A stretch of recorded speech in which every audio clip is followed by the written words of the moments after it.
സാധാരണഗതിയിൽ അധികം സംസാരിക്കപ്പെടാത്ത ഒരു പ്രദേശവും സംസ്ഥാനവുമാണ് ഒറീസ. ഒറീസയിൽ ദീർഘകാലമായി പ്രാദേശിക കക്ഷിയായ ബിജു ജനതാദൾ ആയിരുന്നു ഭരണത്തിൽ. അദ്ദേഹം മുഖ്യമന്ത്രിയായ നവീൻ പട്നായിക്, അദ്ദേഹത്തിൻ്റെ പിതാവ് ബിജു പട്നായിക്, അദ്ദേഹത്തിൻ്റെ പാർട്ടി ജനതാ പാർട്ടിയുടെ ഒരു സ്പ്ലിൻറ്റർ ഗ്രൂപ്പായി രൂപീകരിക്കപ്പെട്ട 2-3 പതിറ്റാണ്ട് മുമ്പ് തന്നെ രൂപീകരിക്കപ്പെട്ട ബിജു ജനതാദൾ ഏറെക്കാലമായി ഭരണത്തിലായിരുന്നു. അപ്പോൾ എല്ലാവർക്കും ഉണ്ടായിരുന്ന ഒരു പ്രതീതി ഒറീസയിൽ എക്കാലവും ബിജു ജനതാദളിനെ പരാജയപ്പെടുത്താനാവില്ല. അതാണ് ഇപ്പോൾ ബംഗാളിലെ കുറിച്ച് നമ്മൾ പറയും, CPM-നെ പരാജയപ്പെടുത്താനാവില്ല. CPM അവിടുത്തെ മുഖ്യ കക്ഷിയാണ്. ഒരു കാലത്തും നിരന്തരമായി ബുദ്ധദേവ് ഭട്ടാചാര്യയും അതിനു മുമ്പ് ജ്യോതി ബാസുവും എല്ലാം ദീർഘകാലം വിളങ്ങി നിന്നതുപോലെ നിന്നു. പക്ഷേ കഴിഞ്ഞ തെരഞ്ഞെടുപ്പിൽ ഭാരതീയ ജനതാ പാർട്ടി, ലോക്സഭാ തെരഞ്ഞെടുപ്പിൽ ഭാരതീയ ജനതാ പാർട്ടി ആദ്യം BJD-യോട് ചേർന്ന് മത്സരിക്കാൻ താല്പര്യപ്പെട്ടുവെങ്കിലും ഭാരതീയ ജനതാ പാർട്ടി ഒരു ഉഗ്രമായ തീരുമാനമെടുത്തു. ഞങ്ങൾ ഒറ്റയ്ക്ക് മത്സരിക്കുന്നു, അവിടുത്തെ ബേസ് ബിൽഡപ്പ് ചെയ്യുന്നു, വേണ്ടി വന്നാൽ ഭരണത്തിലെത്താനും സാധ്യതയുണ്ട് എന്ന് BJP കണക്കുകൂട്ടി. അങ്ങനെ BJP ലോക്സഭാ തെരഞ്ഞെടുപ്പിൽ 21 സീറ്റിൽ 20 സീറ്റും ജയിച്ചു. 147 അംഗ നിയമസഭയിൽ മഹാഭൂരിപക്ഷം സീറ്റുകളും BJP ജയിച്ചു. അപ്പം ലോക്സഭാ തെരഞ്ഞെടുപ്പിലും സമാന്തരമായി നടന്ന നിയമസഭാ തെരഞ്ഞെടുപ്പിലും BJPക്ക് നേട്ടവും ബിജു ജനതാദളിന് വമ്പൻ പരാജയവും. ഇതായിരുന്നു തെരഞ്ഞെടുപ്പ് ചിത്രം. ഇപ്പോഴിതാ നോക്കൂ, ലോക്സഭയിൽ ബിജു ജനതാദളിന് അംഗസംഖ്യ വട്ടപൂജ്യം. പക്ഷേ ഓർക്കൂ, രാജ്യസഭയിൽ BJDക്ക് 9 അംഗങ്ങളുണ്ട്. രാജ്യസഭയുടെ മൊത്തം അംഗസംഖ്യ 250. ആ 250-ൽ ഇന്ത്യ മുന്നണിയിൽ ഇപ്പോൾ നിലവിലുള്ള പ്രതിപക്ഷമായ ഇന്ത്യ മുന്നണിയിലെ ഘടകകക്ഷികൾക്ക് 86 സീറ്റുകളുണ്ട്. അപ്പോൾ സാമാന്യം ശക്തമായ പ്രതിപക്ഷം രാജ്യസഭയിലുണ്ട്. വലിയ ശക്തമെന്ന് പറയാനൊക്കില്ല, സാമാന്യം ശക്തം. ഒരു കാലത്ത് പ്രതിപക്ഷത്തിന് ഭൂരിപക്ഷമുണ്ടായിരുന്നു രാജ്യസഭയിൽ. മോദി ഭരണത്തിൽ വരുന്ന സമയത്ത് പ്രതിപക്ഷം എല്ലാം നോൺ BJP അല്ലെങ്കിൽ NDA ഇതര കക്ഷികളുടെ എല്ലാം നമ്പർ എടുത്താൽ അവർക്കായിരുന്നു മേൽക്കൈ.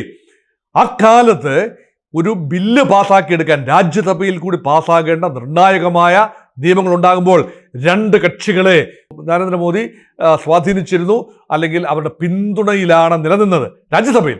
ലോക്സഭയിൽ ധനബില്ലുകളൊക്കെ പാസ്സാക്കുമ്പോൾ ലോക്സഭയിൽ BJPക്ക് ഒറ്റയ്ക്ക് ഭൂരിപക്ഷവും NDAക്ക് ക്ലിയർ നല്ല മൃഗീയമായ ഭൂരിപക്ഷവും ഒക്കെ ഉണ്ടായിരുന്നു. രാജ്യസഭയിൽ അതായിരുന്നില്ല സ്ഥിതി. അന്ന് TDP, ചന്ദ്രബാബു നായിഡുവിന്റെ TDP ഇപ്പോഴത്തേതുപോലെ NDAയുടെ ഭാഗമല്ല.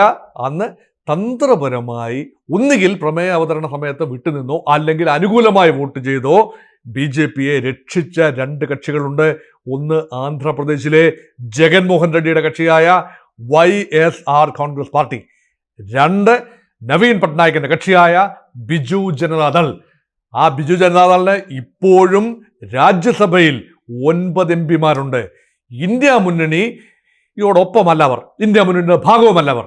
പക്ഷേ കഴിഞ്ഞ ദിവസം ഒരു സംഭവം നടന്നു. രാജ്യസഭയിൽ മല്ലികാർജുൻ ഖാർഗെ നല്ല ഒരു പ്രസംഗം നടത്തി. ചില വിഷയങ്ങൾ അവതരിപ്പിക്കാനുള്ള അനുവാദം നിഷേധിച്ചു. അങ്ങനെ രാജ്യസഭയിൽ നിന്നും പ്രതിപക്ഷ വാക്കൗട്ട് സംഭവിച്ചപ്പോഴാണ് ആ നാടകീയമായ നീക്കം വെളിയിൽ വന്നത്. രാജ്യസഭയിലെ ഇന്ത്യ മുന്നണി അംഗങ്ങളോടൊപ്പം ചേർന്ന് നിന്നുകൊണ്ട് ബിജു ജനതാദളിൻ്റെ 9 MP-മാരും ആ ഒരു ഇറങ്ങിപ്പോക്കിൽ പങ്കെടുത്തു. അപ്പോൾ ഒരു രാജ്യസഭ MP കുഴഞ്ഞു വീണ് ഒരു അസുഖകരമായ അന്തരീക്ഷം കൂടി ഉണ്ടായി. അപ്പോൾ സഭ നിർത്തിവെച്ചുകൊണ്ട് കുറച്ചു നേരം അത് അറ്റൻഡ് ചെയ്യണം എന്ന ആവശ്യം പോലും നിരാകരിച്ചുകൊണ്ട് സ്പീക്കർ, അവിടുത്തെ രാജ്യസഭാ ചെയർമാൻ, നമ്മുടെ ഇന്ത്യയുടെ വൈസ് പ്രസിഡന്റ് ജഗദീപ് ധൻഖർ രാജ്യസഭാ നടപടികൾ മുന്നോട്ട് കൊണ്ടുപോയതിലുള്ള പ്രതിഷേധം കൂടെയാണ് ഇന്ത്യ മുന്നണിയുടെ കൂടെ ബിജു ജനതാദളിന്റെ 9 MP-മാർ ഇറങ്ങിപ്പോയത്. ഇനി വരാനിരിക്കുന്ന എന്താണ് പ്രതീക്ഷിക്കാനുള്ളത്? ബിജു ജനതാദളിന് ഇനി ഒരു വഴിയേ മുന്നിലുള്ളൂ. BJPയോടൊപ്പം ചേർന്ന് നിൽക്കാനാവില്ല, തന്ത്രപരമായി വിട്ടുനിന്ന് സഹായിക്കാനുമാവില്ല. BJPയെ കടന്നാക്രമിക്കാതെ ബിജു ജനതാദളിന്റെ ഒറീസയിലെ ഒരു അസ്തിത്വം നിലനിർത്താനാവില്ല. അല്ലെങ്കിൽ ആ സ്പേസിലേക്ക് കോൺഗ്രസ് പാർട്ടി ഇരച്ചു കയറും. അതുകൊണ്ട് അസ്തിത്വം നിലനിർത്തണമെങ്കിൽ അവശേഷിക്കുന്ന base, organisational and support base നിലനിർത്തണമെങ്കിൽ കോൺഗ്രസ് പാർട്ടിയുമായി, അതായത് ആകെയുള്ള ഘടകകക്ഷി ഇന്ത്യ മുന്നണിയിലെ ആകെയുള്ള ഒറീസയിലെ പാർട്ടി കോൺഗ്രസ് പാർട്ടിയാണ്. മറ്റ് ഘടകകക്ഷികൾക്ക് ഒറീസയിൽ സ്ഥാനമില്ല. കോൺഗ്രസ് പാർട്ടിയോട് ചേർന്ന് നിൽക്കാൻ വിധിക്കപ്പെടുകയാണ്. മനസ്സില്ലാ മനസ്സോടെയെങ്കിലും ചേർന്ന് നിൽക്കാൻ വിധിക്കപ്പെടുകയാണ്. അങ്ങനെ വരുമ്പോൾ രാജ്യസഭയിൽ ഇപ്പോഴുള്ള ഇന്ത്യ മുന്നണിയിലെ 86 MP-മാരോടൊപ്പം ഈ 9 MP-മാർ കൂടിച്ചേരുമ്പോൾ 95 എണ്ണമായി ഇന്ത്യ മുന്നണിയുടെ ശക്തി വളരും. നോക്കൂ, ചില കാര്യങ്ങൾ BJPക്ക് പാസ്സാക്കിയെടുക്കണമെങ്കിൽ രാജ്യസഭയിലും ലോക്സഭയിലും 3-2 ഭൂരിപക്ഷം ആവശ്യമാണ്. ലോക്സഭയിൽ ഇന്നത്തെ നിലയിൽ കിട്ടില്ല. രാജ്യസഭയിലും BJD മാറി നിന്നാൽ, അല്ലെങ്കിൽ ഇന്ത്യ മുന്നണിയൊപ്പം ചേർന്ന് നിന്നാൽ അവിടെയും 3-2 ഭൂരിപക്ഷം ലഭിക്കില്ല.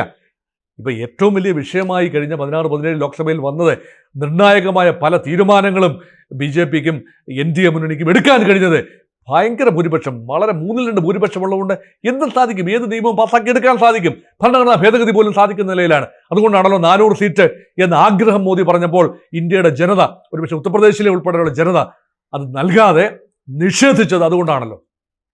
അതുകൊണ്ട് BJDയുടെ ഈ നീക്കം ചെറിയ ഒരു നീക്കമായി മാത്രം ഇപ്പോൾ തോന്നാമെങ്കിലും ദൂരവ്യാപകമായ ഫലങ്ങൾ, നമ്പേഴ്സ് ഗെയിമിൽ ദൂരവ്യാപകമായ ഫലങ്ങൾ ഉണ്ടാക്കാൻ പര്യാപ്തമായ ഒന്നാണ്.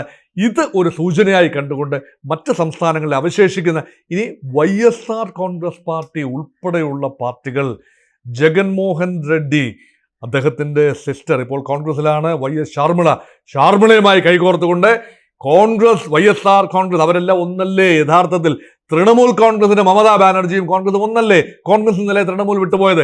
അതുപോലെ ശരത് പവാറിന്റെ NCPയും കോൺഗ്രസും ഒന്ന് തന്നെയല്ലേ?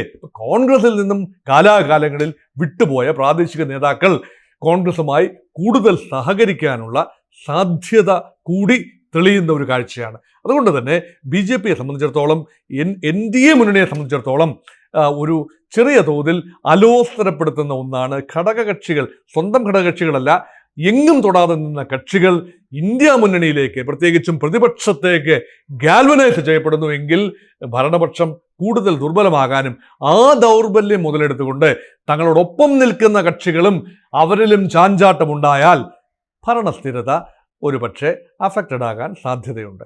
ഇതെല്ലാം ഇനിയുള്ള നാളുകളിലെ രാഷ്ട്രീയമാണ്. അതിനുള്ള ഏർലി സൂചന BJDയുടെ ചുവടുമാറ്റത്തിൽ നിന്നും ഇപ്പോൾ നമുക്ക് നോക്കിക്കാണാം.